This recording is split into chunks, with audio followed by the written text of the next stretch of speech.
Приветствую. Здравствуйте. Сегодня можно я немножко злой буду? Со злости Нормально. начну. Вот я чем виноват? Нет, я не на вас злой. Я хотел дизлайк экспертам поставить вообще всем. Я последние 5 лет просто в экспертах разочаровался, как вообще в классе. Начиная с ковидных времен, где они там, помните, Мишустину, по-моему, там рассказывали, люди с какими-то там докторскими степенями говорят, знаете, надо этими шариками с гелием дышать. Ну, и вот вспомните, какой только чепухи мы не услышали, или вообще какое-то вот, значит, событие в мире или в стране, сразу какие-то выходят эксперты, какие-то главы института изучения чего-то, и начинают заумными какими-то словами, мнякая, рэкая, там, картавя, значит, ням-ня, вот это вот все говорить, после чего ты не понимал, и просто потом перестаешь все понимать. Я вот в экспертах абсолютно разочаровался и стараюсь в меру своих вот там способностей какие-то вещи, которые меня интересуют, выкладывать в виде такого вопроса и какие-то пазлики собирать, чтобы это все отвечало здравому смыслу, логике. Иначе можно, конечно, просто... Ну, лучше в лес, конечно, уйти и жить какой-нибудь простой жизнью. Но если мы живем в информационном потоке, если новости на нас просто отовсюду давят, то в этом как-то надо разбираться. Давайте разберемся, например, в такой теме, почему Трампу нужно вот так срочно на Марс. Ну вот он 2 главные речи вот за последние 2 месяца. Инаугурационная, где его инаугурировали, такого иноогурца, он прям там про Марс так четко задвинул. Ну, задвинул, там мало ли что, может, какого-то пафоса нагнать захотел, или там Трампа этого Маска подбодрить, он там любит подскакивать. Но вот было обращение к Конгрессу, где он тоже прям заявил, значит, вот хочу на Марс, будем на Марсе и вообще вот такое все. Мне стало интересно, и еще попалась какая-то статья, где абсолютно недружелюбный к Трампу политолог констатировал факт, что вот, значит, у нас так не принято, а Трамп, знаете, вдруг начал там выполнять все свои предвыборные обещания. Никто так не делает, а это вот что пообещал, то и делает. Да еще так с такой скоростью, вот сволочь. Так у него времени мало, 2 года всего. Да, 2 года, а может, еще и меньше. И вот про Марс меня это заинтересовало. Я начал где-то, нигде, естественно, ни один эксперт про это там либо не замечает, либо похохатывают, что, вот, значит, дедушка дурак, ему на Марс срочно нужно. И по каким-то крупицам начал собирать. Оказывается, это довольно, как бы сильная часть его президентства, потому что, как ни крути, а какая-то идеология, какая-то движущая часть в обществе, она должна присутствовать. Мы, кстати, с этим вот до СВО у нас вообще беда была. Хотя я помню, до 2007 года... С Марсом? Только сникерсы только были. С какой-то, знаете, с идеологией, с каким-то ощущением, что страна вся вместе куда-то идет. Я помню, вот каждый год, я специально гуглил, Владимир Владимирович Путин каждый год задавал вопросы, там, давайте национальную идею, т.д. При этом у нас идеология запрещена, и вот где-то в этой щелочке нужно найти вот формулировку. Кстати, в США она просто шикарная, на мой взгляд. А есть у них? Да, каждый человек имеет право стремиться к счастью. Офигенная, вот на мой взгляд, вот просто вот как бы коротко, ясно и понятно, и вокруг этой формулы можно... размыт. Что значит стремимся? Не, а если вы четко, как на Украине, хотим в НАТО, то вот и получите орешником. Нет, это правильная размытая формулировка, она так как бы вот это такой луч, который освещает путь. Люди вот должны все делать для того, чтобы быть счастливыми. Это, по-моему, прекрасно. Во Франции, в моей любимой, есть это эгалите, фратерните, либерте в другом порядке. Свобода, равенство, братство. Такие хитрые ребята. Ладно, потом, когда про Макрона будем говорить. Вернемся к этому. У нас вот такой даже вот как-то куца сформулированной идеи не было. Жили бедно, вдруг стали хорошо жить. Кредиты. Я не нас хочу сейчас критиковать, а про Марс. Про Марс же интересно всегда. Вот. И Трамп вот этой идеей быть где-то на фронтире, значит, стремиться к каким-то мощным достижениям в технологиях, куда-то далеко в космос смотреть, искусственный интеллект, он меняет идеологию, которую он убрал, вот этот вакизм, либеральная идеология, которая там сначала все люди равны, потом давайте жалеть тех, которые меньшинство. Не равны. Да, теперь, значит, давайте неграм эти ботинки целовать. То есть вот когда идея, диалектика, мы же изучали это все, что там идея рано или поздно в свою противоположность превращается. И вот это вот глубинное государство, которое вот о нем всегда говорят, по сути, это что? То есть мы вычитаем весь народ, который не глубинное государство, их дело проголосовать, и все, дальше курить. Это бюрократия, по большей части. Бюрократия тоже... Вот все сенаторы, конгрессмены в США, они же все по чуть-чуть пристроены. При каких-то комитетиках там вот как раз вот они идеологическое больше основание имеют. Там помощь Африке, помощь вот этим всем меньшинствам. И Трамп эту парадигму просто меняет. Слово «парадигма» никого не пугает. Это установленный... Еще есть законов... нарратив. Нарратив, да. Можно повествование, конечно, просто употреблять русское. Нарратив такой... И он же еще мужского рода, нарратив. Вообще хорошо употреблять. Итак, Трамп будет упоминать про этот Марс, будет упоминать про какие-то прорывные технологии, про искусственный интеллект, про вот эти дата-центры. Будет... Ему, вот вы правильно упомянули, что через 2 года ему могут просто показать такую Кузькину фигу, что он, значит, чубом своим замотает. Ему надо этих всех сенаторов пересадить, срочно осушить то, что он называет Вашингтонское болото, то есть всех этих сенаторов закрепить за какими-то комитетиками, фондиками, где они там свои 20 миллиончиков, значит, долларов будут иметь, и пересадить с одной идеологии на другую. То есть все глубинное государство пересадить вот с помощью этой идеологии просто на свои какие-то вот нарративы, повествования. Вот зачем Трампу Марс, потому что если, к сожалению, сейчас от этого много зависит... Я пока не понял связи. Значит, вот он сенаторов пристроит, чтобы им хорошо было. Это я так перевожу на понятный для меня язык. Я, наверное, слишком... А Марс с каким боком? Да. Значит, сенаторы теперь будут не при комитетах защиты геев на Шри-Ланке, защита Марса. А комитеты, значит, изучения почвы на теневой стороне Марса, и там, значит, розу ветров изучать, или там регуляция, правильно говорю, регулировка искусственного интеллекта, вот такие маленькие у них будут фондики, какие-то агентства, какие-то двухпартийные комитеты, и, то есть, глубинное государство, он иначе за него не проголосуют. Геев на Марс, я понял. Да, меняем геев на Марс, абсолютно, и хорошо вы выразились. То есть ему нужно поменять это глубинное государство на свои какие-то темы. И причем за эти темы будет отвечать вот этот Маск с бензопилой. И без этого... То есть сам стать глубинным государством, пролезть туда во все вот эти вот, значит, внутренности. Это где-то 3 миллиона человек, их чем-то надо занять. А никто еще не пошутил «Вашингтонская резня бензопилой», нет? Вашингтонская резня пилочкой для ногтей. Не, наверное, шутили. А попроще. А вот человек хочет в учебник истории. Значит, если он там, предположим, А вы точно знаете, что он хочет в учебник истории? Вот мне кажется, он очень хочет. Мне кажется, что вот он в каких-то моментах ему приписывают, как и Путину, какие-то вот вообще мотивы, которых, может, он вообще даже не... А вы думаете, Владимир Владимирович не думает об учебнике истории?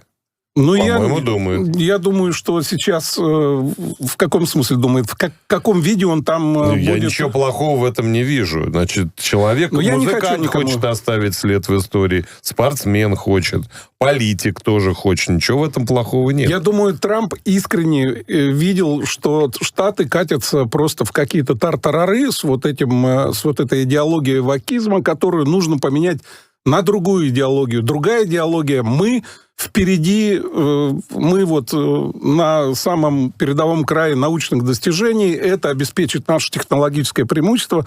Вот эту идеологию он вытесняет вот этот вокизм. Так Владимир Владимирович тоже висел на одном мизинце над тартарарами, когда пришел. У нас с тартарарами было все очень хорошо, на самом деле.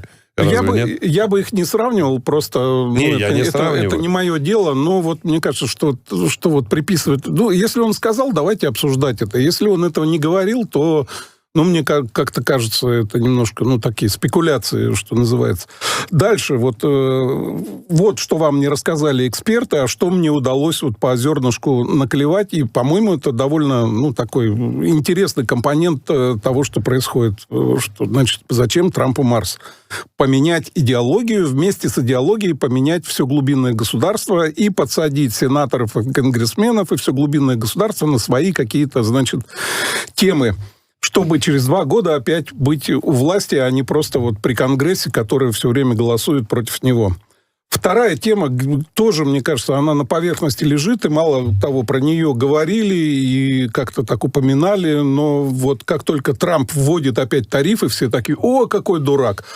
Какой дурак, да это вообще, что же это такое?» Вот он просто бьет по своим, и зачем он вообще... Он, кстати, конечно, все равно смешно. Сегодня включил, вчера включил, сегодня выключил. То есть, по-моему, уже нет тарифов. Опять отсрочку дал Мексике и Канаде. Этому было объяснение, но оно как-то так замылилось. То есть, вот я... тоже вот каких-то экспертов слушаю, все, в общем-то... Опять же, тот же Макрон вот в своей речи сказал: нас-то за что? Вот что-то. Почему по нам тарифами лупят? Я слышал просто, что по отношению ко всем этим странам в Соединенных Штатах, так скажем, они давали больше, чем получали. И они теперь... Давайте я сейчас про Древний Рим поговорю. Мы же любим раз в день мужчины вспоминать про Древний Рим. Андрей. Да, значит, давайте представим, что Древний Рим, значит, в пике своего могущества, сияния, где-то, значит, вот просто начало 2 века, просто все шикарно, основные войны закончены, все основные какие-то враги повержены, граница более-менее устоялась, и таким тоненьким ручейком потекла продукция Китая, «Шелковый путь». Накернил себе точечки в Римскую империю. Они такие просто опупели. Ребята, вы что? Шелк! Краски какие вообще шикарные. Мы таких не видели нигде. А вот это вот что-то пахнет так просто. А вот это специи. Просто с ума сошли и начали это все скупать. И фарфор, шкатулки. То есть они этого вообще ничего не видели. Они просто с ума сошли. А они на пике богатства. На них вот этот вот вся ойкумена работает. Они давай это все покупать. А Китай в то время, он покупал только коней у тюрков. Больше ничего. Ему кроме серебра вообще не нужно было ничего в этот момент. И, значит, течет туда ручеек потреб товаров, а обратно течет ручеек серебра. Серебро в какой-то момент, кстати, в Римской империи стоило почти столько же, сколько и золото. Вот почему-то Китаю золото не надо было, он только серебром за свои товары брал. И в какой-то момент, все, серебра уже вот просто... Там, по-моему, 6 раз императоры пытались ввести законы против роскоши. Было такое. Погуглите, кому интересно. Тем не менее, в общем, значит, серебра все меньше в этой огромной империи, и императоры начинают добавлять медь в эти монеты. Монеты, значит, становятся какие-то... в общем, то, что называется инфляцией. И в какой-то момент... Доллары не обеспечены золотом. Да, я понял, да. И вот в какой-то момент на севере, там, где-то возле Рейна, в очередной раз какие-то там пара-тройка легионов дали дюлей германцам, просто чтобы они не лазили, не воровали там рабов. Дали дюлей и сказали: давайте, значит, это... не выкуп, а как бы откуп. То есть вот телеги с каким-то, значит, этим вашим добром, хоть что-то ценное, просто за вот ваше поражение давайте сюда, в Римскую империю, направлять. И когда эти телеги появились на территории, занятой вот этими легионами, легионеры говорят: значит, а нам полгода зарплату не платили. Мы вот этим возьмемся. И они просто забрали себе вот этот откуп германский, рассовали по карманам. Приезжает посланник из Рима, говорит: а что такое бунт? А главное, я не помню, по-моему, Валера звали, этот начальник этих легионов, он говорит: да, бунт. И убил этого посланника, объявил себя императором. И начинается эпоха так называемая солдатских императоров. Если кто хоть по диагонали читал какую-то эту историю Римской империи, это вот Гальская империя, вот когда это отвалилось все, что севернее Альп. Это Сирийское царство, которое как раз там село, вот где вот эти вот шелковый путь. То есть империя практически развалилась и, в общем-то, там потом пересобралась, но с тех пор, в общем, никаких у нее сияющих высот не было и покатилась по наклонной. То есть Китай уже уже Китай разрушил, даже мало подозревая о ее существовании, Римской империи, он взял ее и разрушил. Второй эпизод. Опиумные войны, из-за чего начались? Из-за того, что Китаю опять ничего не надо было. То есть корабли приезжали пустыми в Китай, отдавали деньги, грузились, я не знаю, там чай, по-моему, тоже вот что-то, какой-то продукции ехали. Англичанам это в какой-то момент надоело, и они, если... Ну, это уже более близкая история, если помните, они просто там разгромили уже. На опиум, да. И вот третий у нас уже вот пример, это сегодняшний день, когда Китай просто в огромном... То есть торговля с Китаем у США в огромном дефиците. А к чему это приводит? Это вот я первый пример с Римской империей привел. Дефицит торговли с США у них... У США где-то дефицит 800 миллиардов, по-моему, или 700, ну, неважно. Большие цифры, огромные. При чем тут Канада и Мексика? С Канадой и Мексикой на одном континенте у США есть, раньше называлось НАФТА, North American, там, соглашение о свободной торговле, как сейчас называется, что-то, по-моему, при Трампе как-то его переформатировали, но тем не менее, вот, ну, вообще... Всем же хорошо, трансграничная торговля с Канадой и с Мексикой. Но китайцы хитрые-то что делают? Они взяли каких-то этих... совместных предприятий открывали в Мексике вообще какое-то море, в Китае что-то, и просто гонят вот без этих пошлин, без всего вот эту практически свою отверточную сборку в США. То есть напрямую у Китая с США только дефицит, по-моему, там 800 миллиардов, а еще через вот границу Канады с Мексикой, по-моему, еще 500 миллиона получается. И, конечно, об этом вслух как-то не очень удобно говорить, что мы вот Китая и тут боимся, и со стороны Мексики боимся Китая, и со стороны Канады. Все это каким-то там прикрывается фентанилом, какими-то мигрантами, там что-то, по-моему, через канадскую границу. Я недавно смотрел, попадался ролик, за год 40 фунтов этого наркотика. Наркотики плохо, я вам всем напоминаю, наркотики вообще нельзя. Вот, на самом деле, и то же самое как бы и с Европой, потому что часть продукции, ну, мы же знаем, что вот Мерседесы, они, то, что на экспорт идет из Германии, это уже все Мерседесы собраны, извините, в Китае.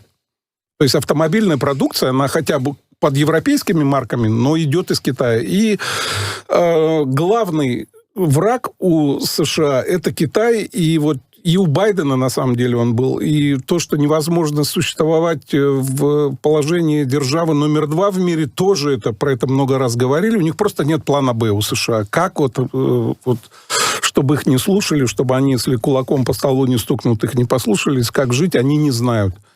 Все это дорого, все эти базы, все эти торговые пути, контролировать эти базы, все военные содержать. И таким образом, на мой взгляд, Дональд Трамп борется с Китаем. И мы где-то в этой его задаче, где-то мы, Россия, ну, понятно, Украину просто стачивают в пыль, да и все. Он сегодня, по-моему, хорошо сказал, что на поле боя Россия в пыль разбивает ВСУ. И, кстати, вот буквально перед эфиром я почитал, что какие-то у нас успехи в Курской области. Огромное спасибо ребятам, которые... Да, перерезали дорогу. Да. Зашли в Сумскую область. Огромная благодарность. Они все-таки решают там, на поле боя, вот эти вот все огромные вот эти мировые тектонические сдвиги. Конечно, Зеленскому нечем торговать будет теперь. Вообще. Ну, мне кажется, что вот он, ну, тоже же Трампа бизнесменом считают. У него там 5 раз, что ли, он банкротил какие-то свои предприятия. Ну, вот это точно предприятие, которое пора банкротить. Мы с вами неделю назад же здесь сидели, когда вот этот вот самый плюх-то произошел.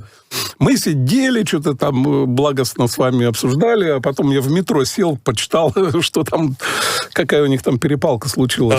Ну, да, мы же ее и обсуждали. Ну, мы только начало успели обсудить, то, что вот уже в новостные заголовки попало, мы там посмотрели, как раз, кстати, угадали, обсудили про то, что его начинают тыркать про одежду. Все, по-моему, высказались по поводу того, что это вообще было, и я позволю себе тоже высказаться, потому что, на мой взгляд, приехал человек, с точки зрения Трампа, человек, которому должен дофига денег.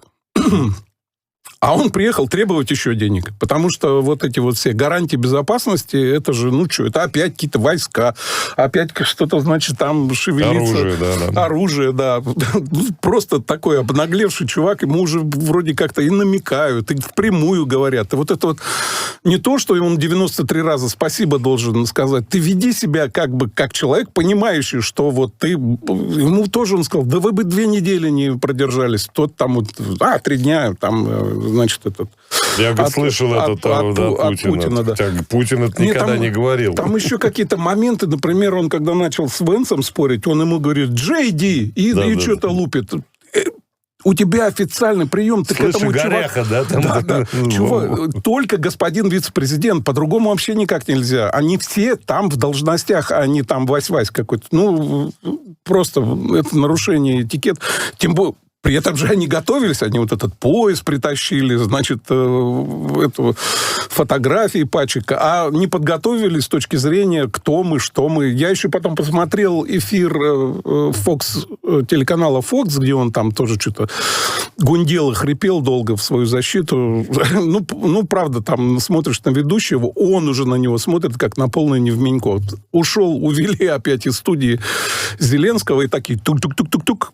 Эксперты, тех, которых я ругал в начале этого получаса, эксперты собрались в эфире Фокса, давай обсуждать Зеленского. Один там русофоб, другой там, в общем, какие-то разные все.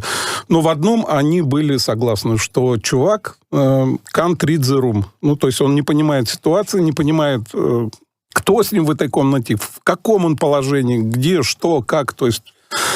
Полное невменько. Я слушал выпуск новостей, а вот прям буквально вот с такой молнией прискакала новость через Sky News. Трамп с Украиной становится сложнее работать и говорит, что верит Путину. Дональд Трамп, отвечая на вопросы о военном конфликте, заявил, что Украина должна собраться и выполнить свою задачу. По его словам, Россия держит все козыри, несмотря... Пик говорит, возможно, будет проще договориться с Москвой. На вопрос, верит ли он Путину, он ответит, да, я ему верю. Вот, пожалуйста, такое, то есть, убирает, банкротит этот актив, пассив, вернее, который вот под названием Украина. Давайте опять вспоминать события недельной давности и вспоминать, с чем... Просто эта история еще не закончена, и хорошо бы знать, с чего она на самом деле... Помните, мы все гадали... А что за редкоземельная? С чего вот они, откуда появились? Там вспоминали, что он такую же сделку с Афганистаном пытался заключить, ничего не получилось.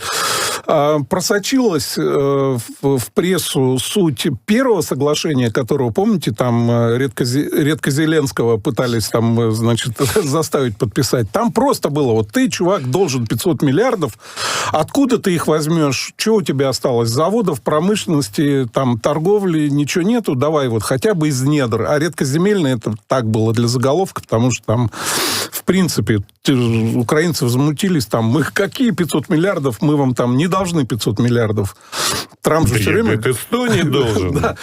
А Трамп говорит 350. Кстати, вот откуда вот у Трампа цифры-то больше? Тоже эксперты не говорят. А Трамп просто считает спутники, которые летают, разведданные, то есть вот эти вещи, он их просто приплюсовывает к этому долгу. К тому, что он считает транспортные перевозки, которые не входят. А вот то, что самолеты летают, эту технику, так и вот давайте один будет стоять, значит, открытым ртом водить, это Зеленский, там гундосить и вытирать нос каждые там 2 секунды и не понимать, откуда эти 350 миллиардов взялись. Хорошо, на 500 миллиардов это первое было соглашение, которое там они с негодованием отвергли, значит, там перемогли как-то, в общем, второе соглашение. А как мы знаем, что каждое следующее, оно хуже, чем предыдущее. Вот то, которое они должны были неделю назад подписать. Вот я тоже поискал, в чем суть его соглашения. Там вообще, конечно, кошмар. Там, да, тоже это недра, тоже, там так, тоже всякая инфраструктура. Там фонд, в который они будут там деньги... Это просто название. На самом деле, там даже вот такая штука. Вот, допустим, мир на Украине настал, или на том части, которая осталась от Украины. И, естественно, как-то надо восстанавливать. И приходят вот эти вот унылые европейцы, говорят, мы теперь будем инвестировать в ваше восстановление. Вот с этих предприятий, с новых, где инвестиции пришли, половину прибыли забирает себе США. А называется это фондом, в который вкладывает Украина. А это просто другое название. Это вообще это грабеж.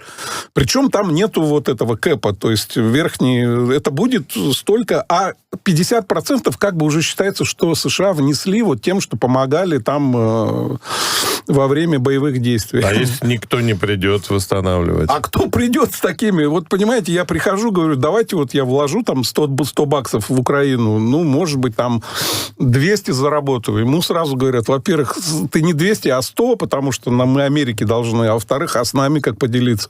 И ты уже не 200 заработал, а 50, а в 4 раза меньше. То есть он, ну, это...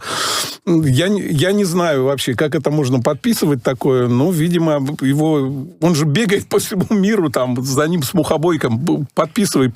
Ну, они подпишут рамочно.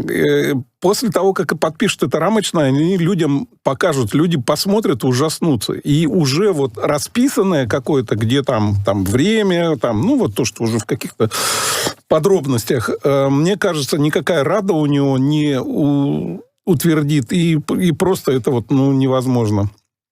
И вот если помните, он, конечно, ну, его уже практически нагнули это подписать, но он начал требовать гарантии безопасности. И напомню, что вот вчера появилась новость, что с сайта Госдепа или государственного сайта США исчезла такая статья о 10-летнем договоре о гарантиях безопасности. Да, то там есть, прям страница пустая.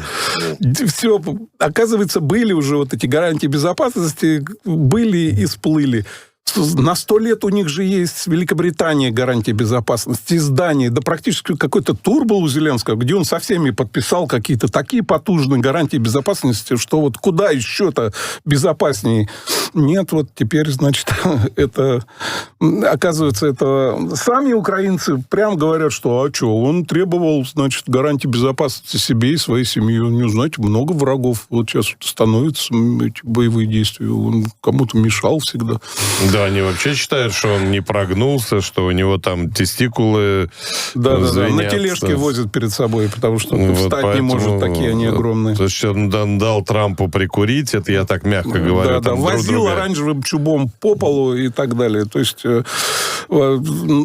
какой-то украинский политолог, они хоть на русском говорят, понимать можно, он назвал это спазмом патриотизма. Спазм, понимаете, такой просто пароксизм и судорога просто патриотическая, которая, ну, не знаю, скоро это эпилепсия. Но это какой-то, видимо, защитный механизм. И вот, кстати, да, вот одну из тем, я как раз тогда давайте сейчас о ней поговорим.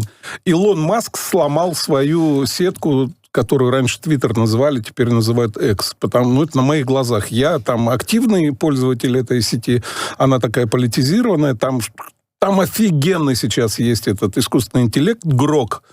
Я какие-то домашки с ребенком делаю, там сказки, может, сочинить, какие-то картинки рисуют. Вообще просто прекрасный инструмент. У нас он замедлен, а у нас он не запрещен. Твиттер, я напоминаю, Роскомнадзором, он просто замедлен, как и YouTube. То есть не запрещен. И вот, значит, этот Твиттер на моих глазах поломался. Начали вдруг набирать миллионы, десятки миллионов просмотров ролики, где там бусификация, где вот это вот привязывание пищевой пленки к столбу, вот где девочки какие-то, значит, там в ночных клубах бесятся, и эти десятки миллионов начали набирать ролики в англоязычном сегменте. Ну, там есть две ленты. Одна вот просто тупо на кого ты подписан посмотреть, а есть та, которая как бы, ну, вот тоже показывает по каким-то алгоритмам. И все начали что-то почему-то мне вот это вот все показывает, все это, ну, вот я чуть-чуть... У меня там английский, французский, русский, как бы. Вот я уже увидел, что английский, французский сектора или сегменты сети Twitter вдруг начали получать вот эти вот, значит, все вот эти видео ужасные с бусификацией, с привязыванием. И Это Илон Трамп. Давайте я его ж так и буду называть. Дональд Маск. Илон Маск старается. То есть он же вообще стал каким-то таким... У него по 5 постов в Твиттере вот таких антиукраинских, причем такие какие-то, что вот, я говорю, только в Соловьев Лайв там этот злобный карлик, который хочет утопить свою страну в крови. Вот буквально такое. Плюс там репосты, плюс реакция. Это все же уже показывается у всех этих пользователей Твиттера. И еще почему-то начали появляться в моей ленте, хотя я это не заказывал. Оговорюсь сразу, почему я говорю слово «мойва», имея в виду тот язык, на котором они сейчас говорят и пишут. Это не украинский язык. Украинский диалект русского языка – это очень красивая речь, красивые песни. Мы ими всегда наслаждались, всегда с удовольствием ворачивали какие-то словечки для поднятия удовольствия. И там, если пошутить, могли что-то там на псевдо... Вот то, на чем они сейчас говорят, это какая-то мойва, правда, или мува, я не знаю. Ну вот на этой мойве, значит, начали у меня куча этих постов появляться в ленте. Причем все до одного, все, которые не то, что там критикуют Зеленского, а просто вот как украинцы умеют вот последними словами его, вот чтобы вот вообще его растерзать и через, значит, всякие эти ректальные проходы наказать по-всякому. Вот Илон Маск, владея одной из самых таких, солидных и самых политизированных, значит, этих соцсетей в мире, вот как-то, я бы не сказал, что он на нашей стороне работает, он работает против Украины. Он же с этим, чувак, как это называется, спектром, это аспарагус, в общем, какой-то вид аутизма. По его поведению видно. Его очень сложно слушать, когда он говорит. Какая-то довольно нелепая его всегда жестикуляция. Такие люди, они дико обидчивые. И я 100% уверен, что вот все проклятия, которые вот на него с Украины были, значит, все лучи ненависти, когда он отказался над Крымом Starlink включить, говорит, я не хочу, чтобы Третья мировая война начиналась. Вы что, не знаете? Вот это вот твое дело давать старлинки и завалить. Да. Это все он точно видел. И мне кажется, вот это еще просто какие-то личные мотивы у него же. Еще над Украиной отключил бы. Там это мама, как его, Матрикс, забыл, как называется. Нет, там... спутниковая сеть, тоже американская. Забыл, как называется, на букву «М». Нет, там европейцы говорят, а ничего, у нас тоже вот есть там 7 спутников, мы тоже можем развернуть. А терминал у них $40 тысяч стоит. И связь там, что-то тоже посмотрел уже на каком-то техноблоге, что связь что-то там в 6 раз, что ли, хуже, и пинг там больше. Давайте заменяйте там по 40 тысяч, пусть украинцы платят. Сейчас вроде как Польша платит за это все, считается. Не знаю, мне кажется, отключат и все, и скажут, Трамп скажет, вот так вот. А знаете, скажет, зачем я отключил? Чтобы они быстрее к миру стремились. Вот. Да, давайте... Максар, да, шеф-редактор нам подсказывает. Максар, это тоже такая же, тоже со связью, да? Это спутниковая система, да, которая смотрит сверху. Китайцы сейчас запускают вот этот формат 6G, будет там через спутник. Не знаю, зачем это, бог с ним. На мой взгляд, вот той скорости, которая там 4G нам обеспечивает, вот просто его так хватает. Вот понимаете, у нас есть... дороги, по ним ездят автомобили. У нас каждый год не появляются автомобили, которые вдвое быстрее ездят, чем вот в прошлые выходные. Мало того, скорость ограничена, просто по ней есть какое-то понятие о безопасности. Почему нам надо, чтобы все быстрее и быстрее эта связь была, я вообще не понимаю. Бог с ним. Может, ограничение скорости 60 километров, а на спидометре у тебя 220. Куда, ребят? Вот я про это же какое-то безумное... Я понимаю, что эта технология может стать дешевой только в том случае, если она станет массовой. И поэтому нам это все втуляют. 5G, 6G, там, 7G+, это все... Мне кажется, вот та, которая есть, ее достаточно. Докажите, во-первых, что это... Чтобы эти Виктории Бонни и всякие там, значит, люди, конспирологи, чтобы на этом не жировали. Докажите, что это безопасно, как минимум. Там. Мне не нравится, что вот эти вышки понавтыкали. Я их раньше не замечал, а сейчас вот просто они просто в глаза лезут, эти там, пред 5G. Такой я луддит. Помните таких луддитов? Да, станки ломали в Великобритании. Нет, луддиты, по-моему, не во Франции разве? Не леонские? Ну, бог с ним. Нет. Сейчас проверим. Да, бог с ним. Луддиты это те, которые, да. Ну, в общем, ломали станки, да. Да, а еще вот саботаж оттуда слово, это вот французы просто это свое сабо деревянное вставляли в шестерни, чтобы машина ломалась. Участники стихийных протестов в первой четверти 19 века против внедрения машин в ходе промышленной революции в Англии. Да, все. Значит, я Андрей Луддит Бочаров. Я резко против бытового интернета быстрее, чем он сейчас есть. Сейчас так телефон не берите, который не принимает от 6G. Да, я... Вот 4 будет у вас. Я, собственно, как бы вот этим и обхожусь, и как-то... Дешевле обойдется. Да. Единственное, что они же, сволочи, замедляют с каждым накатом новой версии оси, замедляют его работу, ну... Предыдущие, да, вот эти? Да. И ловили уже на этом. Бог с ним.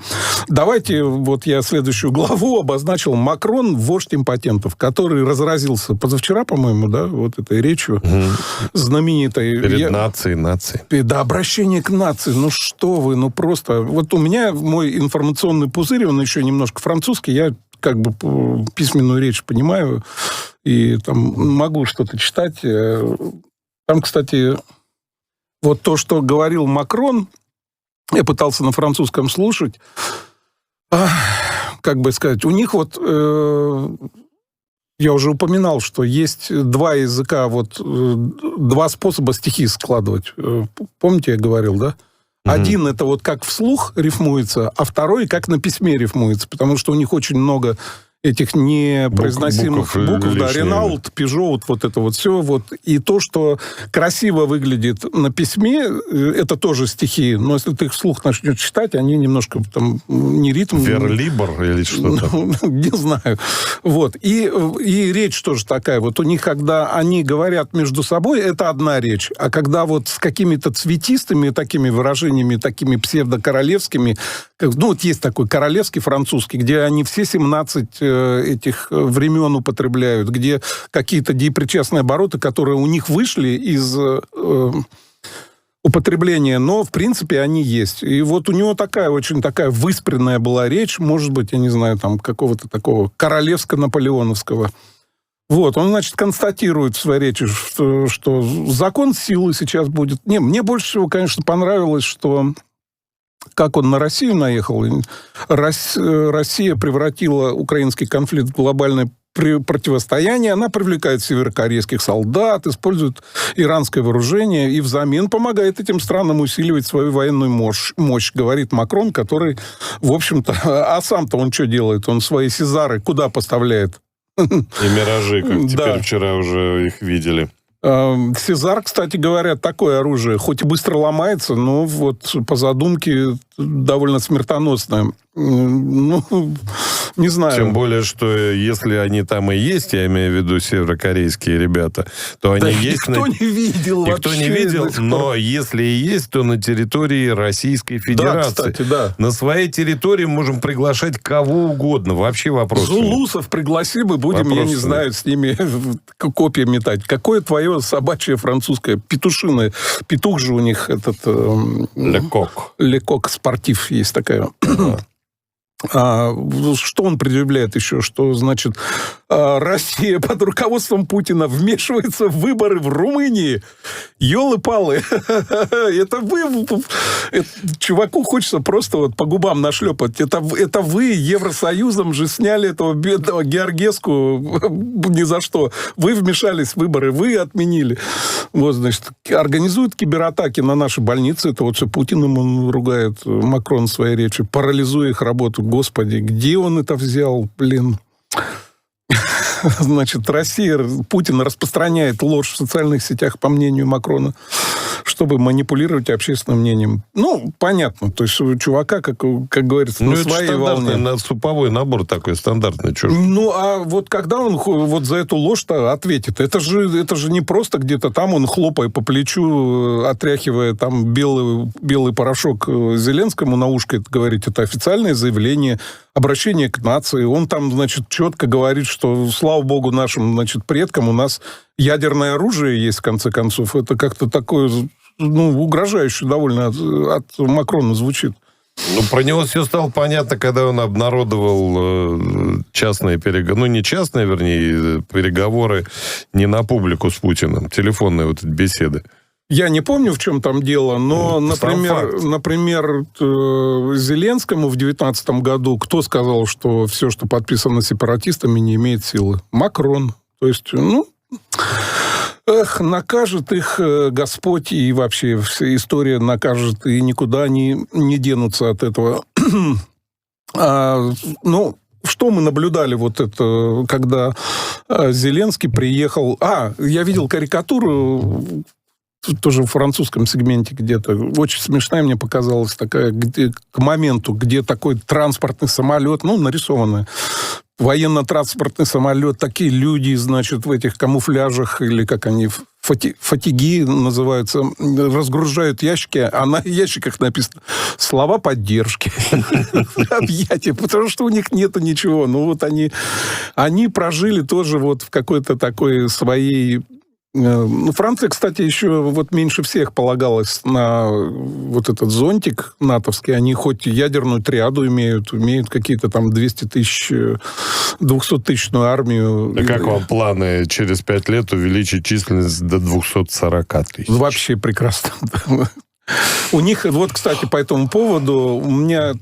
товарищ есть, который послужил в иностранном легионе и рассказывал про то, как... в 90-е тоже.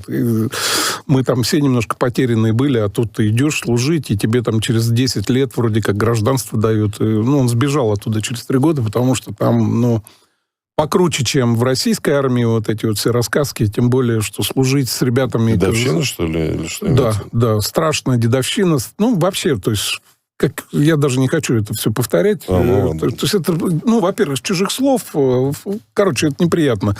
И оказывается, в иностранном легионе уже никто служить не хочет, потому что главное было то, что тебе дают полное гражданство Франции после этого. А сейчас что, ты просто на матрасе надувном приплыл, и все, тебе уже все это гражданство и так дадут. И накормят, напоят, дадут пособие по безработице. Сиди там в айфоне, тычь шарики там какие-нибудь. Поэтому... К боеспособности, конечно, вопросы, к ядерной триаде тоже там вопросы. Я не эксперт, поэтому не буду сюда. Главное, это больше никого нету. Больше никого в Европе нет. Остались только объятия, поцелуйки, потому что Британия, как бы она там не дергалась, они все-таки как-то в каком-то пакте находятся с США. Не зря они из Евросоюза выходили, потому что более-менее они синхронизированы, как мы знаем, и по разведданным, как выяснилось сейчас. Тоже, кстати, хорошая история. Все разведданные просто лишили украинцев. Нормальное такое принуждение к миру. Сейчас договорятся, опять включат. Господи, не надо на это рассчитывать, по-моему. Может быть, быстренько там что-то решить. Я просто это для себя называю собрание импотентов. Просто они собрались, посмотрели. Есть такое выражение «jerk circle» по-английски. Я его не рискну по-русски переводить, но они его постоянно... Да, я понял, о чем. Они его постоянно употребляют, и в том эти все собрания, это jerk circle в чистом виде. Дорогие слушатели... Кружок по интересам, в общем, да. В самом мягком смысле. Друзья, если кто там в Google переводчике, я такое, хоть это и не маты, но само действие очень такое некрасивое. Значит, эти jerk circle, эти собрания этих европейцы, что-то там, они сами не понимают, кто они в какой момент. Они, я не знаю, там, мы немцы, мы ЕС или мы НАТО, они когда обсуждают, они вообще не понимают, кто они в данный момент. Потому что, по большому счету, есть Турция, вторая армия в НАТО. Она, по-моему, раз в 6 превосходит французскую. Что, у них за миллион, что ли? По-моему, да. Они же постоянно в каких-то этих находятся, в таком, на цыпочках. У них амбиции. Давайте тоже проверим, чтобы, значит, не кидаться словами. Она несоизмерима, если там ядерное оружие не брать, несоизмеримо больше боевитее и боеспособнее, чем Франция. Поэтому, ребята, вы собрались в свой jerk circle, и вы не Нет, 355 тысяч. На 22 год, может, сейчас увеличили. Тогда, простите меня великодушно. Ну, в 2 раза какая разница? В 2 раза, и она вообще-то боеспособная, потому что это не отряды команда с каких-то негров по Африке в Мали гонять. Это вот у них вот боевые столкновения, там курды, это вояки еще те, всегда у них такая репутация была. И вот они собираются, и вот они обнимают этого Зеленского. Редкая сволочь, редко Зеленский. Вот, обнимают его и целуют, и к сердцу прижимают, фотографии целуют, говорят, что любят. Ну, и смотрится это вот... И про костюм никто не говорит. Вот все, это вот в чем хочу, в том и хожу. Это вот как в 9 классе в школе. Но я, кстати, не понимаю, почему наши коллеги все время как-то говорят, что у него какие-то грязные там вещи. Ну, по-моему же нет. Не, мне кажется, что нормально. Да, что это ну, зачем же преувеличивать? Это такое как бы стендаперское преувеличение, сказать. Ну, просто такое ощущение, когда человек просто в одной и той же одежде вот появляется год от года, уже... Не, ну у него разные, то зеленые, то черные, там, и так далее. Это сильно всматриваться надо, чтобы понять, что разные. Костюмы тоже похожи друг на друга. Ну, да, рубашечка белая, и сразу видно, что все это...